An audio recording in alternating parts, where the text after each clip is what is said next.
Ladies and gentlemen, good day and welcome to the Aarti Industries Limited Q1 FY'25 earnings conference call. As a reminder, all participant lines will be in the listen-only mode, and there will be an opportunity for you to ask questions after the presentation concludes.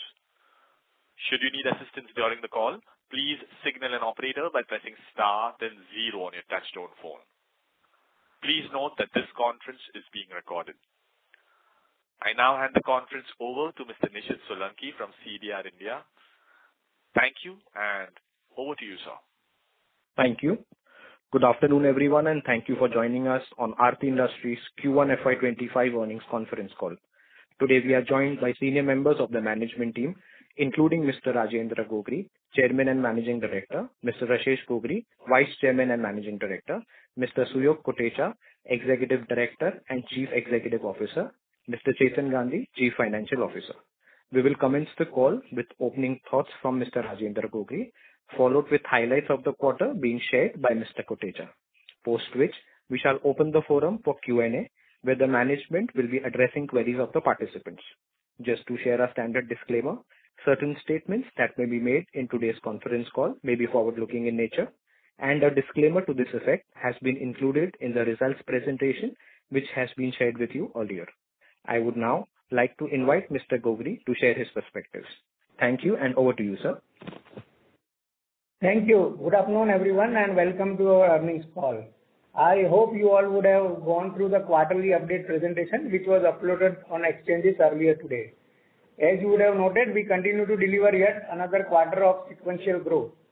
This performance came despite rising headwinds as well as supply chain pressures. Additionally, continued global challenges from overcapacity in China affected demand-supply dynamics. Nonetheless, we remain focused on execution and anticipate a volume-led recovery in this year. Recognizing this evolving market landscape, we have undertaken a strategic transformation. In addition to strengthening our senior leadership team, we have forged strategic partnerships to offer customized solutions from concept to commissioning stage. Our goal is to deliver sustainable growth while maximizing our potential. Today, we are a future-ready organization committed to exceptional customer value. Now, let me share a few significant developments from the past quarter. The first one being landmark achievement, wherein we took a promising leap by entering a 50-50 joint venture with UPL. This JV is a first of its kind and path-breaking development that builds on the synergies and competencies of two leading Indian chemical companies to support the manufacturing of critical chemical products in India. We have very long-standing relationship with UPL, and this JV enables us to combine our individual strengths to create globally competitive businesses. We believe that such unique collaboration between Indian chemical players will contribute to the growth of the Indian chemical ecosystem. The JV, that is Ogin Chemical Private Limited, shall engage in supply of downstream derivatives of amines that have a diverse application in agrochemicals and paints. Both the companies are expected to invest about Rs 150 crore each to this JV over the next 2 years. The commercial supplies are expected to begin by Q1 FY'27, targeting peak annual revenue potential of about 400 to 500 crore within the next 2-3 years. Further, as our endeavor to bring in quality leadership with high engaging professionals leading the key functions of AIL, I am delighted to have Mr. Suyog Kotecha joining us as an Executive Director and Chief Executive Officer of Aarti Industries Limited. Suyog joined our team on June 17th, bringing with him extensive expertise in strategy, innovation, and business transformation. His profound understanding of the chemical industry through his past experiences at Reliance Industries and McKinsey, etc., and global connection make him the ideal leader to guide AIL towards a successful future. In addition to overseeing Aarti's current operation, he will be instrumental in spearheading new growth opportunities. I warmly welcome him and would request him to share more about the business and the quarterly update to you. Over to you, Suyog. Thank you, Raju. Warm welcome to all of you who have joined this call. I feel honored to be part of the AIL family and to be associated with you all. Let me start with our performance for the quarter and the review, and then we'll follow that with evolving macro situation. As you would have noted, on most performance parameters, we were able to deliver QOQ sequential growth. Our revenues for the quarter were around rupees 2,012 crores, 3% higher on QOQ basis, 28% higher on YOY basis. Volume growth on QoQ basis was about 6%, while on YoY basis it was over 30%. We also witnessed our EBITDA to grow by about 10% on QoQ basis to 311 crores, registering over 55% growth in YoY terms. Higher volumes led operating leverage with favorable product mix was a major contributor to this EBITDA growth. Depreciation and interest cost remains higher on the back of capitalization of projects, and it's in line with the prevailing interest rates. PAT overall was reported at 137 crore, higher by almost 4% QoQ basis. Coming to macros, I think the global macro environment still remains challenging with Middle East tensions, links, Red Sea disruptions. They continue to pose challenges. We have been witnessing positive demand momentum in key end-use applications like pharma, polymers, additives, dyes and pigments. Even agrochemicals, there are small green shoots of demand recovery. However, pressure on margin remains, and it's mostly driven by Chinese competition, which continue to dump products in global markets due to their domestic overcapacity situation. Further, energy as an application has become relatively large application for us, which is bringing additional volatility to the business performance, as it is linked to external factors like crude, gasoline cracks, naphtha cracks, which have their own element of volatility. At the same time, let me also state that our most of our long-term contracts continue to deliver both volumes and margins within the expected range. Coming to key production data, NCB nitrochlorobenzene production volumes stood at 19,503 metric tons versus 17,293 in Q1 FY'24 and 17,646 in Q4 FY'24. Nitrotoluene saw production of 7,637 metric tons against 9,320 in Q1 FY'24 and 6,675 metric tons in Q4 FY'24. And hydrogenation output stood at 3,428 tons per month in the current period compared to 2,868 in Q1 FY'24 and 3,389 in Q4 FY'24. So on most of the products, I think we saw a sequential volume growth on a Q1Q basis. Coming to project updates, I think all major capex projects remain on track. Our acid unit expansion got commissioned in the last quarter. We are on track to commission our expanded nitrotoluene and ethylation capacity towards the end of current quarter. We will also commission our new pilot plant at Zone 4 within this quarter, which will support in accelerating commercialization of new products developed with in-house R&D and technology. The larger capex program at Zone 4, the new greenfield site, is progressing as per plan. We are expecting to phase-wise commission that from next financial year. From overall capital expenditure point of view, we had projected 1,500 to 1,800 crore in the financial year, and in Q1 we have already spent 270 crores. On time completion of all of these projects will fortify our strength within the global chemical value chain and will also support higher volume requirements from our customers going forward. Before I conclude and we move into the Q&A, let me say that we remain focused on delivering sustainable growth over mid to long term. Our goal, as stated earlier, is to deliver 20 to 25% CAGR growth in EBITDA, which if you take a 5-year view, then it's almost 2.53x growth in EBITDA. And to deliver this broadly, there are three themes we are focusing on. First one is on-time at-cost execution of all of our expansion projects. We will be adding a sort of completely new series of products based on our chlorotoluene value chain and also from multipurpose plant at Zone 4. This will also broaden our product portfolio by going more downstream in existing value chains. Second theme is around leveraging our cutting-edge R&D and technology development capabilities to make investments and build portfolios in new sunrise sectors, which have significant growth potential over the coming decade, likes of circularity, renewable, battery chemistries, or link technology. And the third and maybe one of the most important themes around retaining and nurturing the existing culture of founders' mentality and value orientation of care, integrity, and excellence. I think this has played very critical role in AIL delivering significant growth and also shareholder value over last 2 decades. And as a relatively young organization with an average age of 32 years, we not only plan to retain but nurture this and operate with the same ethos, which will deliver growth over mid to long term. I think that concludes our initial remarks. We'll now request the moderator to open the forum for question and answer session. Sure. Thank you very much. We will now begin the question and answer session. Anyone who wishes to ask questions may press star and 1 on the touchtone telephone. If you wish to remove yourself from the question queue, you may press star and 2. Participants are requested to use handsets while asking questions. Ladies and gentlemen, we will wait for a moment while the question queue assembles.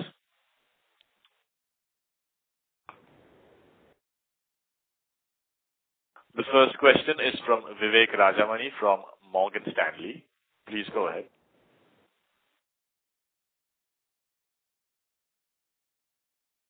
Hi, sir. Thank you so much for the presentation and all the very best to Mr. Kotecha. 2 questions from my side. Just with respect to the demand trends that you've seen so far and the conversations that you're having with your customers, do you feel that you can deliver the higher end of your EBITDA guidance of 17 billion that you've given for fiscal 25? And what factors do you think going forward would be critical for that? That's the first question. So, look, I think when I come to performance and expectation for this year, as I've been saying, even in some of the morning calls, we have to segregate demand and margin. I think on demand front, we are pretty confident of delivering growth in the range of 20 to 30%. And this is coming with a combination of commissioning of some of the new projects, as well as better capacity utilization in some of the existing product chains. So that story remains very robust. I think, but on margins, I think the story is different. I think the pressure from China is actually not sort of going away, and we have seen that across broader product portfolio, not in a specific chain, but across broader product portfolio, the pressure on margin is still very intense. And that coupled with the volatility that is coming from energy application, which is now forming decent part of our portfolio, I think makes it difficult to commit on sort of the EBITDA guidance for the year. I think we would like to watch out, especially the margin trends over the course of next 2-3 months before we commit on EBITDA guidance for the full financial year. Sure, sir. That's clear. And just as an extension to that, I think a few quarters back when we were in the midst of the extremely difficult demand conditions, I think you mentioned in the calls that you've had to kind of rely on maybe your not tier 2, tier 3 customers. Basically, the customers where your pricing power is obviously not as great, and they were not your regular customers. I'm just wondering, given that you've started to see demand green shoots come through from across the board, just wanted to get a sense if you've been able to, go back to your more normal customer profile, or do you think you're still having to rely on such a tier 2, tier 3 customers to kind of push volumes? Thank you. Yeah. So look, I think the story is different value chain by value chain. Yes, broadly speaking, as we see demand recovery on many of the end-use markets, we prioritize our sort of tier 1 customers in those chains. There are some chains where tactically we may still have to go back to tier 2, tier 3 customers, sometimes including that in China. And that decision we continue to take on month-on-month basis to optimize our inventory and production patterns. So overall improvement, and I think the share of tier 1 customer volumes increasingly we will see going up. But I would say the problem has still not completely gone away. Sure, sir. And just one last clarification. Would it be possible to give any rough sense of how much these tier 2, tier 3 customers would be making up of your portfolio? I know it's very dynamic, but any rough sense would be possible? Frankly, difficult to comment, right? I think from product by product, the percentage will change. Even month on month, we see a different volatility. Maybe we can go back and do a detailed analysis, but at offhand, it's difficult to give that number. Sure, sir. Very clear. Thank you and all the very best. Thank you. Thank you. The next question is from Abhijit Akella from Kotak Securities. Please go ahead. Yeah. Good afternoon. Thank you so much for taking my questions, and welcome to Mr. Kotecha. So from my side, just to understand this commentary about the pricing headwinds and the overcapacity from China, are there specific categories of ours where, these pressures are more apparent, or, is it pretty much across the board, across the NCBs, nitrotoluenes? Just sort of hoping to understand that a little bit. So I think the pressure on pricing from Chinese capacity is across the board. It is much more aggravated in the agchem chain from application standpoint, but the pressure is there even in other segments. I think the intensity of the pressure varies, agchem being most sort of impacted. But given their overcapacity across broad range of sectors, I think it remains throughout the portfolio. And I think it's even nothing to do with specific with Aarti, right? In broader chemical industry is struggling with this issue, and we continue to figure out how to address this challenge. But I hope that gives you a sense in terms of intensity of pricing pressure. Yes, sure. No, that's helpful. And then on the sort of EBITDA outlook for the subsequent periods, while I understand, it's hard to commit on the full year at this point. At this point, given that half of the second quarter is behind us, more or less, should we expect more or less a similar kind of number, or, are we seeing, could we just expect some modest sequential improvement? Is that how we should think about it for 2Q? Look, we would have loved to give you better clarity, but the situation is actually quite volatile and dynamic. I think the two aspects which we would again re-emphasize that we need to start appreciating is, one, overall volume on a YOY basis, we will continue to see decent amount of growth, right? Pricing pressure from China sort of will continue to remain. I think the biggest unknown factor for which we need to get better handle on is energy application, given it's also a new application for us. And there I said one is the linkages to the external factor, which is the gasoline naphtha cracks and the crude pricing, which is, historically, hasn't impacted us that significantly, but going forward will impact us. And there's also a bit of a seasonality expected, right? Gasoline is ultimately a seasonal business across different geographies. So we're just watching out and we are learning more about this particular application. And with experience, we will be in a better position to give you guidance. No, that's fair enough. Just if I may, on the energy segment itself, these gasoline naphtha cracks, do they impact sort of the demand for the products we are selling, which I presume are primarily fuel additives, or is it more on the spread side? Where exactly is sort of the volatility creeping in? So there are 3-4 different applications of this fuel additives, right? There is sort of one particular application is in sort of cargo blending, which is sort of different grades of gasoline and sort of finishing of those different gasoline grades. There's a particular application around upgrading the overall different cuts that you get from refineries, including that of naphtha and gasoline. And the third one is on the refinery optimization itself. And all three applications get impacted differently depending on how the upstream markets are moving. So yes, even naphtha gasoline crack does impact the demand for this particular product because depending on the incentive available to upgrade certain qualities of naphtha to make them ready for blending into gasoline will be determined by the naphtha gasoline crack at that particular point in time. So it does impact the demand for this particular product. Got it, sir. Maybe just one last thing, if you'll allow me before I get back in the queue.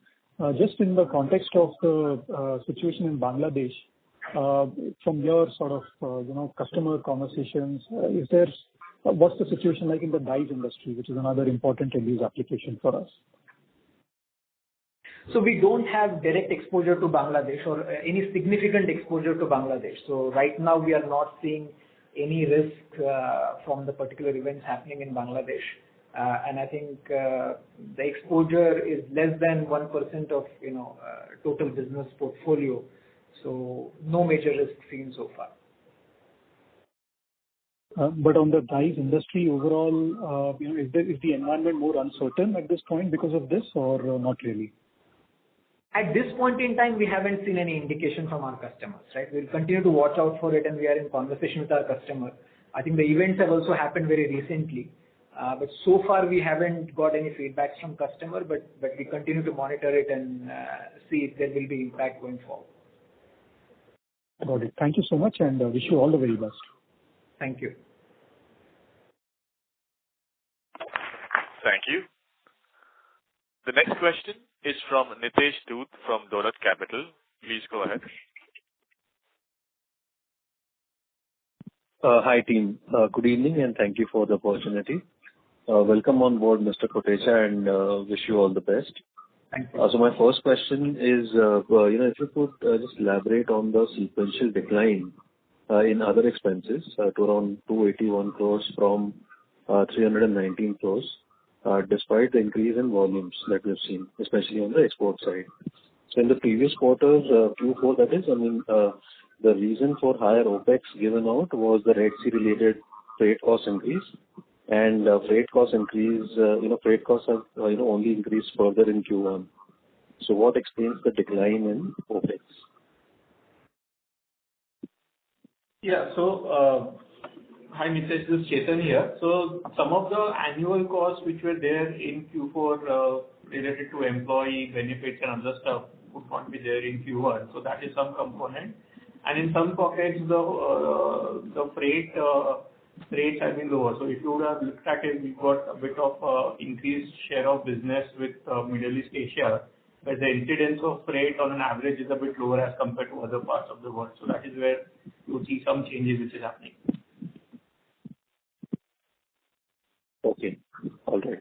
And secondly, sir, what explains the fluctuation on the gross margin from quarter to quarter in the last 3 quarters? That is, since we started executing the long-term contracts, so 41 going to 36, coming back to 40 and again 38.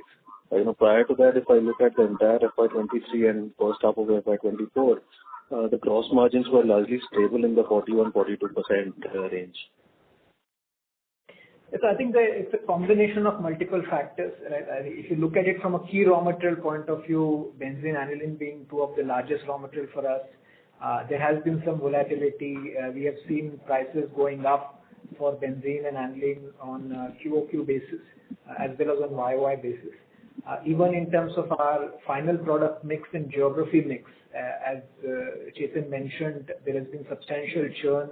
Our geographical footprint has changed from an export point of view. And our product mix has also changed quite significantly. So I think, overall portfolio has become a bit complex, and given some of the part of the portfolio is linked to volatility in the external market, I think you will see variation. But over the period, as we understand this dynamic much better, there will be clarity whether these are seasonal or these are pure Q1Q variations. It's a combination of raw material, product mix, and our geographical footprint. All right. Thank you. Thank you so much, sir, and wish you all the best. Thank you. Thank you. The next question is from the line of Archit Joshi from B&K Securities. Please go ahead. Hi, good evening, and thank you for the opportunity. So my first question is on our model of the pass-through mechanism that we used to enjoy. I think we used to maintain our EBITDA per kg or EBITDA per ton. And currently, given the comments that you have made earlier, that we see a good volume growth visibility, the suppression in margin is something which is kind of holding us back to give a premature full year guidance on EBITDA. So has that construct changed at all that we are unable to maintain that absolute EBITDA on the products we are selling? That would be my first one. So I think there on benzene downstream, we have decent amount of portfolio where we have a pass-through pricing mechanism, and we are able to retain that. On aniline downstream product portfolio, I think some part of it is linked to raw material, some part of it is not linked to directly raw material, where we take market exposure. And that's where I think some of the volatility comes in. Sure. Understood. So secondly, the contract that we had signed earlier, I think the one that we had with SABIC, and then there was a third one, 90 to 100 crore annual sales exposure towards. Has there been any change on those accounts? Are we realizing the full potential of that? If you can comment something on that, please. So I think both these contracts continue to do very well. In fact, the contract with SABIC has ramped up quite significantly. I think indication of demand from their side, start of this calendar year versus now, there has been significant improvement. I think the plant is running at full capacity now. From an EBITDA point of view, it does not make much difference given the nature of the contract we have with them, but it just shows us confidence in terms of actual pickup in demand as far as polymer end application is concerned. The other contract that you talked about also, I think whatever was expected from a revenue potential and a volume potential point of view, the current trajectory is we are on track in terms of revenue and volume expectation as part of that contract. Sure. Sir, the next few projects that we are commissioning, the nitrotoluene one, the ethylation loop, followed by an entire range of new products in chlorotoluenes and the multipurpose plant. Within all this, do we continue to expect or rather the margins that we had envisaged earlier, be it percentage or per kg? Will that also be subject to the volatility that we are experiencing now with respect to pressure on margins? So MEA and so ethylation capacity and nitrotoluene capacity will get commissioned as per sort of original timeline indicated, which is towards the end of this quarter, and the volumes will ramp up gradually over the course of quarter 3, quarter 4, and then subsequently in the next financial year. We are expecting somewhere in the range of sort of targeting up to 50% capacity utilization within this financial year, and then taking it all the way up to 60 to 80% capacity utilization level in the next financial year. So from volume point of view, they will continue to deliver as per original plan. From a margin point of view, yes. If you go by today's pricing, I think there is some compression if I try and see what's the China price trend happening. So profitability might be slightly skewed towards a bit of a downside compared to original business plan. But again, this is something that we will evaluate on a month-on-month basis and see what all we can do. Again, all of these products are targeted towards our tier 1 customer. And in that context, we are hoping for recovery in the margin in a relatively near-term time frame.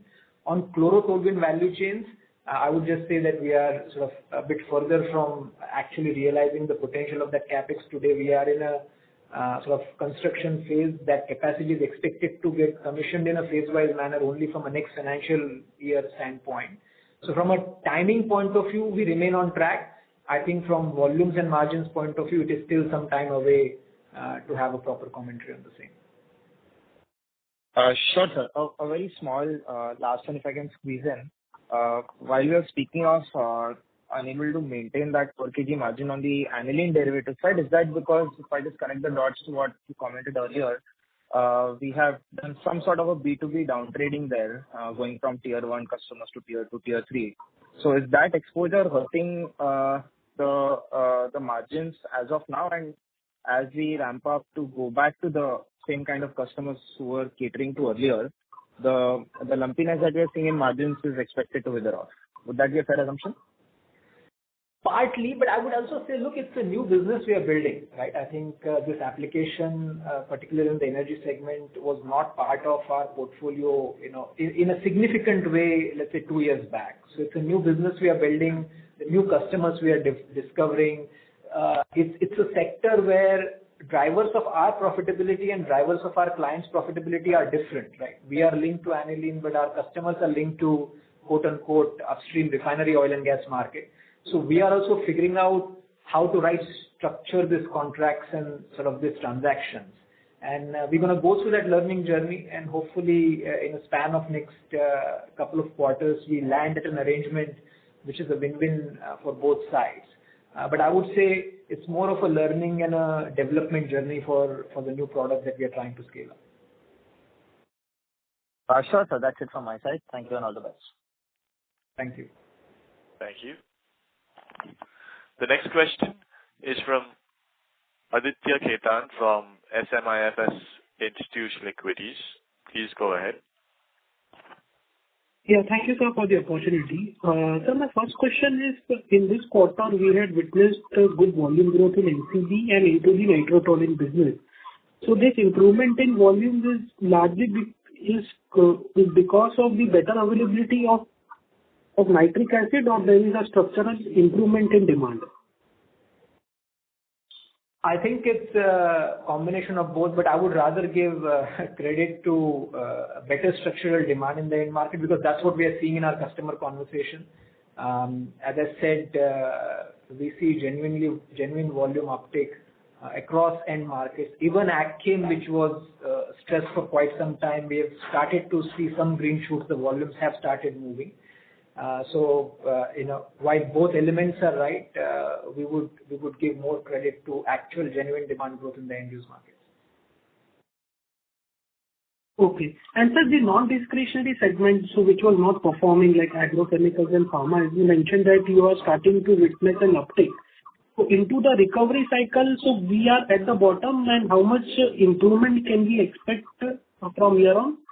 In terms of margins also, can you highlight how much improvement could be witnessed? So look, on margin front, we still have a long way to go when it comes to non-discretionary segments. As I mentioned earlier, the pressure on pricing and hence on margins is significantly high, especially on the agrochemical side from the Chinese competitions.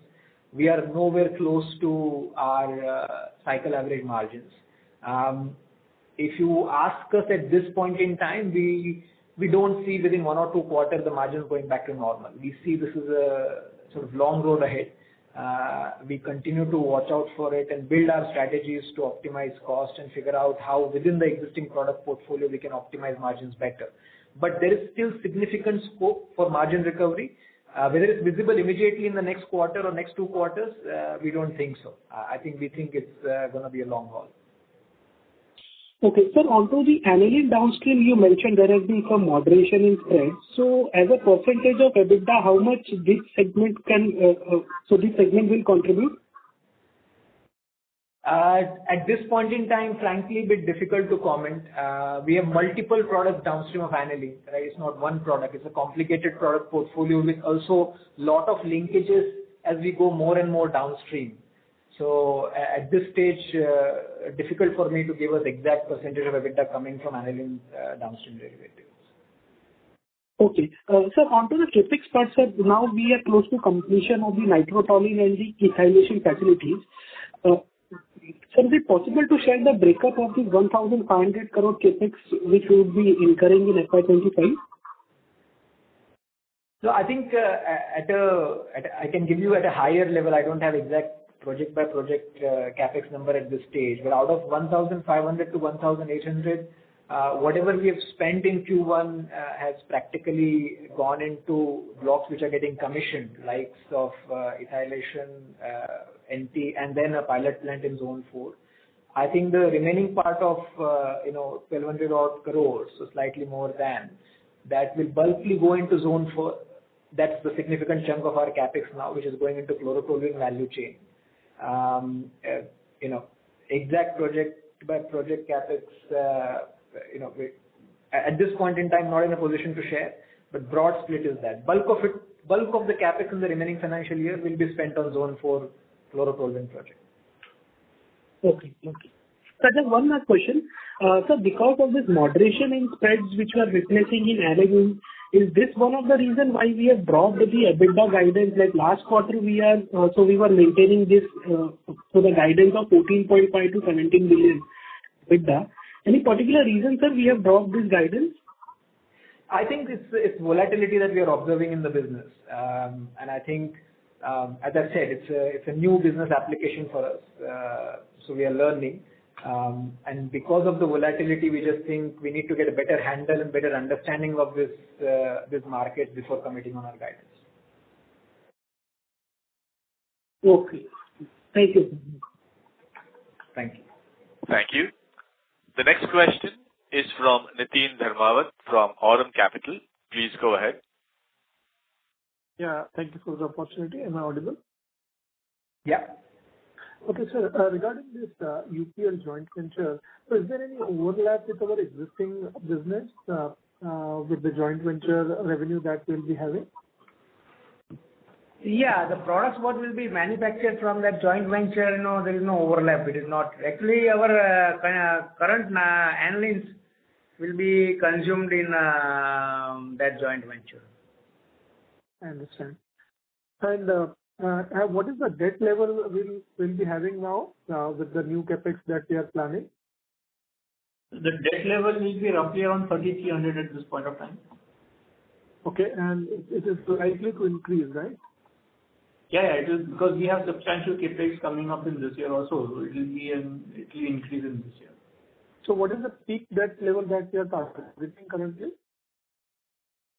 So as regards this year, I expect it to be anywhere between 3,500 to 3,800 crore. It depends on how the raw material prices and the working capital play around that. I understand. And what is the trend in the raw material prices? That also I had a question. So if you look at last 3-4 quarters, at least the two key raw materials, benzene and aniline, I'm sure you guys also track this information. But on benzene, we have seen sort of sequential increase in prices going up to Q1 FY'25 level. But in this quarter, in the current quarter, we have started to see some softening in the benzene prices. I think aniline has remained quite volatile. If you compare on a Q1Q basis, then there is an increase in the prices. But again, we see some softening on the raw material pricing within this quarter. I understand. Thank you so much and wishing you best. Thank you. Thank you. The next question is from Ankur Periwal from Axis Capital. Please go ahead. Yeah, hi sir. Thanks for the opportunity and congratulations, Mr. Kotecha, for your new role and responsibility. First question on the margin outlook here. You did allude towards the volatility expected given the macro that we are in. Just trying to break this up into two parts. One is the end use mix, wherein energy is a bigger contributor now.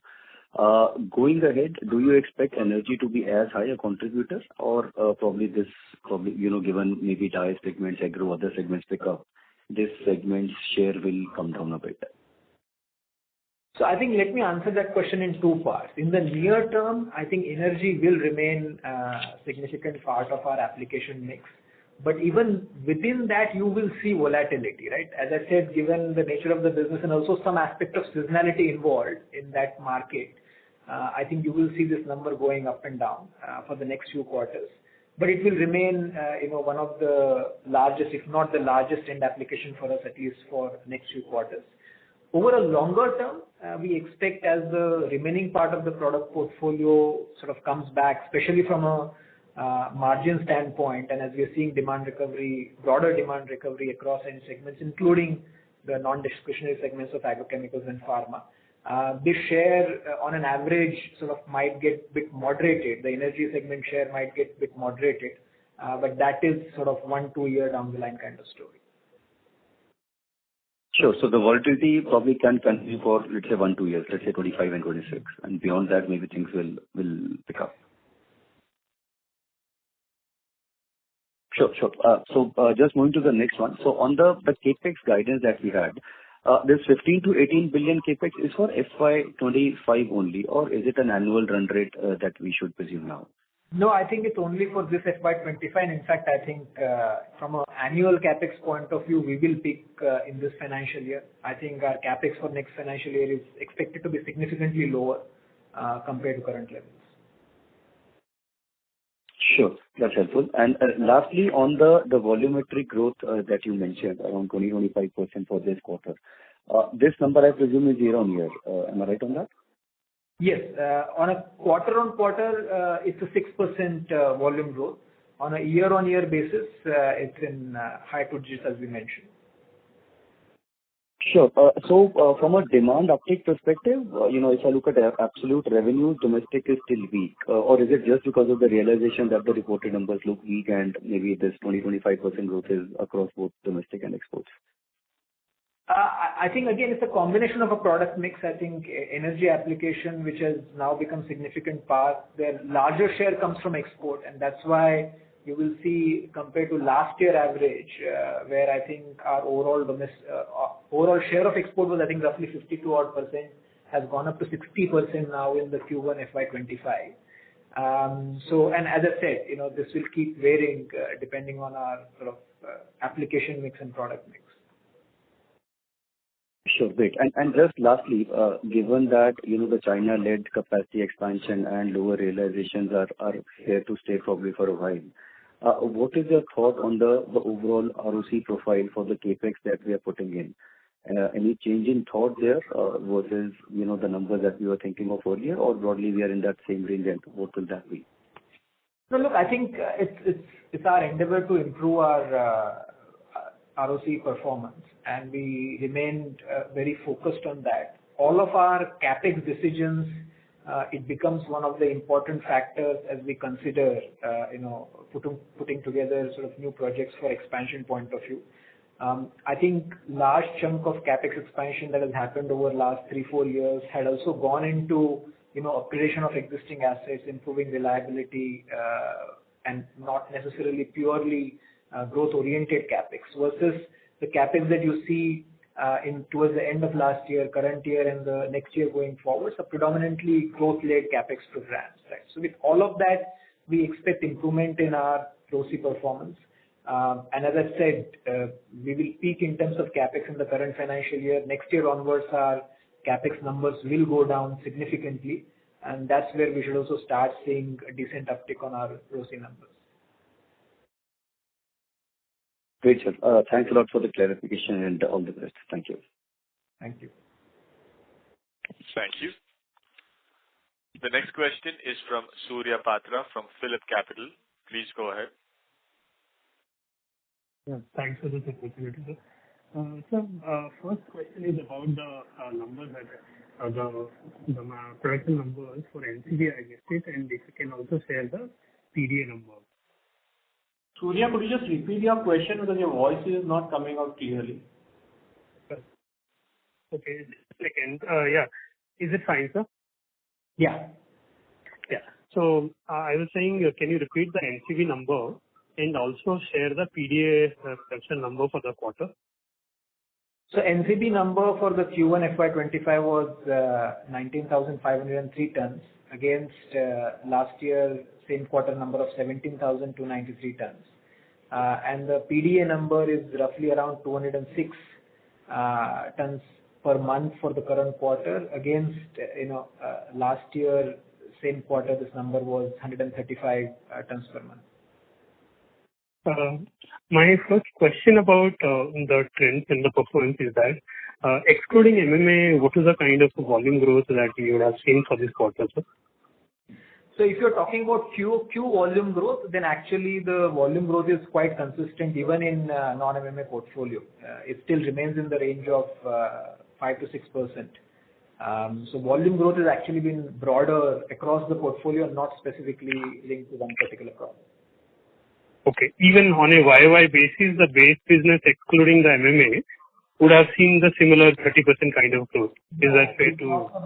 We talked about QOQ numbers. I think on a YOY basis, there will be significant difference because, on YOY basis, our energy application has scaled up quite significantly. There, MMA would take significant chunk of the YOY growth. Okay. So my second point was this, in fact, we have seen obviously the volume recovery that is clearly visible from the NCB and all those hydrogenation numbers, PDA numbers, and all the nitrotoluene over the last couple of quarters or few quarters. Do you really see or when do you see the scope of price recovery happening generally for our portfolio? Or you really see a significant challenge given the kind of aggression of the Chinese?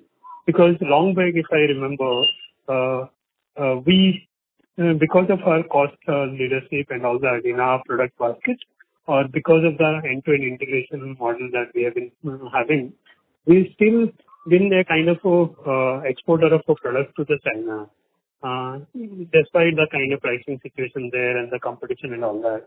But now, what is the difference and what is the change that we are finding? And hence, any scope of price recovery that you think that can come up given the kind of backward integration and forward integration that you are talking about? Look, so frankly, difficult to comment, right? As I said, our expectation was we should start seeing the recovery in margins and prices in this financial year. So far, it has not been visible. and it looks difficult for the next few quarters. But I also want to answer a sort of broader question you're raising, right? I think the backward integration and the sort of the through and through value chain integration that we have is actually genuinely giving us a competitive advantage, and that is one of the reasons, despite so much pressure from China, we are still able to deliver volume growth, and we are still able to maintain sort of our current level of EBITDA margins, right? That shows that we are able to compete. But at the same time, no doubt that we get pulled down on prices and margins because of Chinese competition. So the margins that we enjoyed, let's say 2-3 years back or even before that, today we are not able to enjoy those margins because of this competitive intensity and the pressure. Whether it takes 2 quarters, 3 quarters, or 5-6 quarters, difficult to judge and difficult to comment at this point in time. Sure. We are closely watching Chinese capacity utilization on many of these products and see sort of how it is ramping up, ramping down versus sort of what is the outlook on that front. And that's the only indication that we continue to monitor to see potentially a leading indication of in terms of where the pricing recovery will happen. Okay. My next point was about the business mix. So, what is the current, what is the current non-benzene, non-toluene benzene chain in terms of sales mix, and what is that likely to be, let's say, over the next 2-year period or 3-year period? No, I don't. We don't have these numbers offhand right now, Surya. So I'm afraid we may not be able to give you those exact sort of numbers. Sure. My basic point here I was trying to understand, so since we are now obviously talking about the new product development, the collaborative development with partners, new downstream value chains, Zone 4 now getting commissioned and potentially this should be contributing incrementally beyond the existing product chain. So hence I was trying to understand that let's say the base, excluding the base business or the beyond the base business, what is the new business segment that is likely to contribute and how significant it could be in the business mix over next 3-year period? Yeah. So I think maybe in the next conference call we'll have better information regarding the same. But broadly speaking, look, we remain benzene, aniline, and toluene downstream value chain focused companies, and there we have multiple chemistries downstream of those 3 basic building materials. But given the different nature of the chemistries we operated, even within these 3 value chains, there is a lot of interplay of products, right?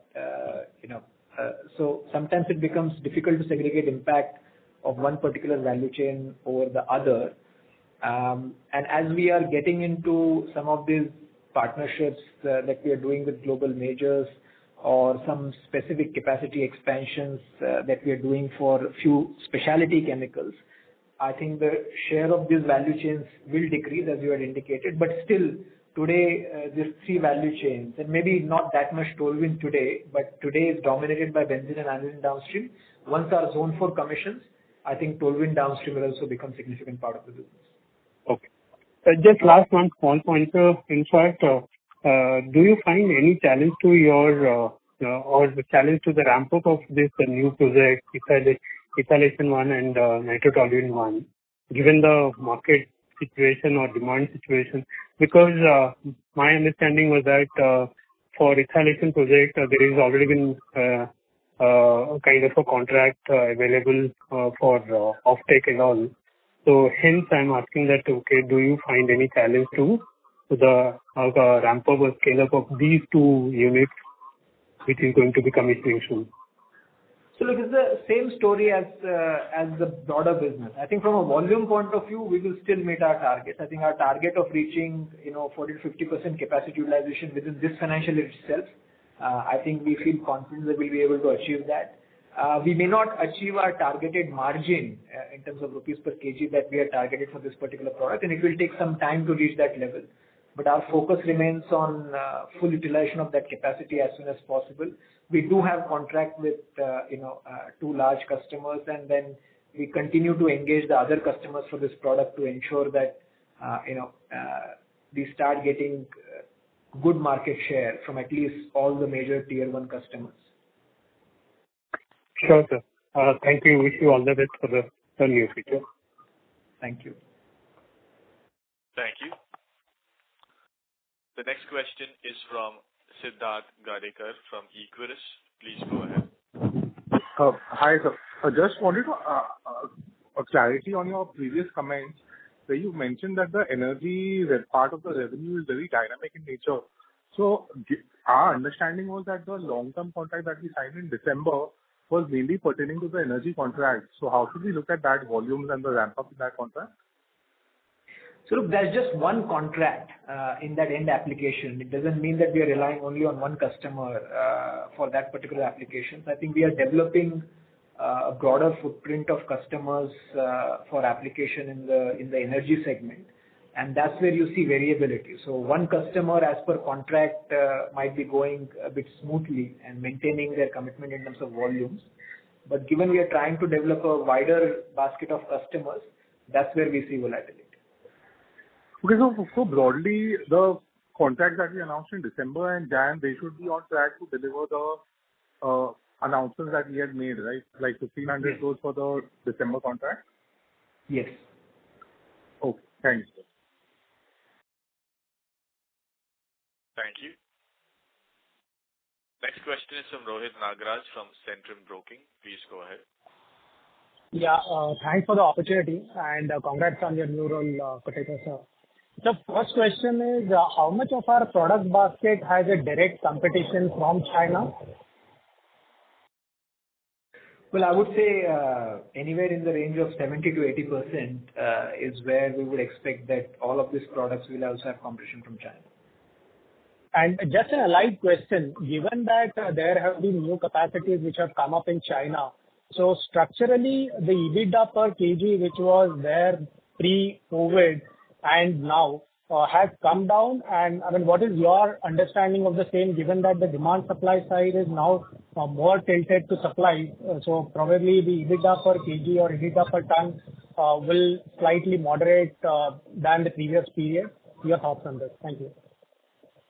So look, I think again the story will change product by product, but there are many products in which our EBITDA in terms of rupees per kg has come down compared to, let's say, pre-COVID levels. But I think our endeavor has always been to find new applications, new products, and new set of customers where we have certain differentiating advantage over China. And that's a continuous exercise, right? Something where we had this advantage 2 years back, if the capacity gets built in China, at some point in time, they get closer to commoditization.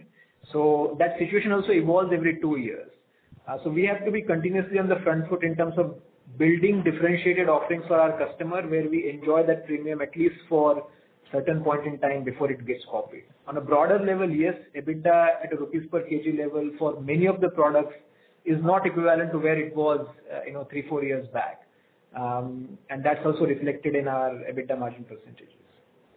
Right. So second question, again on the similar lines, in terms of the newer products and technology, so ethylation, chlorotoluene, whether we have seen new capacities coming up in China, and will again that have some bearing at least in the initial period till we get to a reasonable operating level?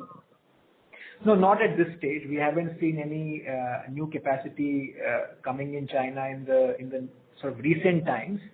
But what we need to understand is ultimately it's a value chain, right? I think we are a supplier to a agrochemical formulator, and they have to also understand the dynamic of their products in different global markets where there is a substitutability in terms of what final formulations they are making. So I wish it was that simple, but even if there is no ethylation capacity that has come up in China, if there are few products which are ultimately going into downstream agchem formulation, and if there's a competition from different substitutes for those products, it does impact our ethylation capacity. I'm not saying that's the case, but I'm just sort of making a point that a point-to-point comparison in terms of ethylation capacity is fair, and we don't see any recent capacity on that front. But we also have to look at the broader value chain angle to understand where there might be competitive intensity and accordingly pressure on pricing and margins. Thanks, sir. This is helpful. All the best. Thank you. Thank you. Thank you. The next question is from Rohan Gupta from Nuvama. Please go ahead. Yeah, hi sir. Good evening and thanks for the opportunity. Sir, first question is that your guidance, you mentioned that even in apart from the other discretionary industries and all, you have also started seeing pickup in agrochemicals, which was seeing weakness so far. So with this pickup, do you see that our volume growth can ramp up higher than what we were looking earlier? Because we are sitting with ideal capacity. Even at the ramp up in plant 3, you see that there is an opportunity to ramp up that plant as well. Just wanted to your clarification and your guidance on that. Look, our current target to deliver anywhere between 20 to 30% volume growth on a year-on-year basis for the full financial year, I think is aspirational and is challenging. But I think we are taking that as a target. I think beyond that, frankly, it's difficult to sort of judge at this point in time. But 20 to 30% is what is seeming sort of possible and achievable at this point in time. Sir, that plant 1, like the Kamba project, there any chances of that plant seeing any ramp up because it was still going through the weakness because of global agrochemical weakness going on. So how we plan to ramp up that plant, and in the current environment, can we see the faster ramp up of that? So we are evaluating multiple options to ramp up utilization of that particular asset. I think that asset has different capabilities, and even in that value chain can be broken down into 2 or 3 intermediates. So we have also started ramping up our sales for 1 or 2 intermediate, which ensures utilization of part of the assets. And hence, from a total plant point of view, there are parts of the plant which are now utilized to a very good extent. There are still some parts of the plant which are not utilized to the full extent, but we continue to look out for options which will allow us to utilize that asset fully. Sir, since we are getting into chlorotoluene also, I think that there is some other place also in Gujarat based, like they are also getting into chlorotoluene space, which earlier this space was not touched by many Indian players. So do we see that the competitive intensity in that segment, chlorotoluene, also is increasing, and more players can enter into that? Can that have an impact on our growth plans? Because after 25, a lot of our growth was expected to come from the chlorotoluene project. Yeah. Look, there is competition, but I think the way we have structured our growth project is fundamentally slightly differently. I think we are building an integrated chain. We are not stopping at the first 2 steps in the chain. We have a portfolio of 40 different products as part of that investment. And we will go significantly downstream into specialty derivatives, right? We will not stop at sort of first 2 levels of derivatives. In that context, we feel confident about our investment and ability to generate returns as well as sort of volumes and margins out of that investment. So competitive intensity, yes, for sure, but I think we have a unique strategy which will allow us to fight in the market. So just last bit from my side, that we also have a significant exposure to textiles, dyes, paint, pigments, which is seeing some impact from the Bangladesh going on right now, the issues. So do you see that, though maybe early, but do you see that there is some possibility of some business in the textile can be impacted in near term? No, as I said, I think we continue to monitor that trend. So far, we haven't seen any red flags. And based on our conversations with customers so far also, there are no major risks highlighted. Our direct exposure to Bangladesh is relatively limited. In fact, it's close to negligible. And even indirect exposure-wise, so far we haven't seen any risks. Thanks, sir. That's it from my side. Thank you, sir. Thank you. Thank you. The next question is from Abhijit Akella from Kotak Securities. Please go ahead. Yeah. Thank you so much for taking my follow-ups. Just 2 here. One on the nitrotoluenes and ethylation project.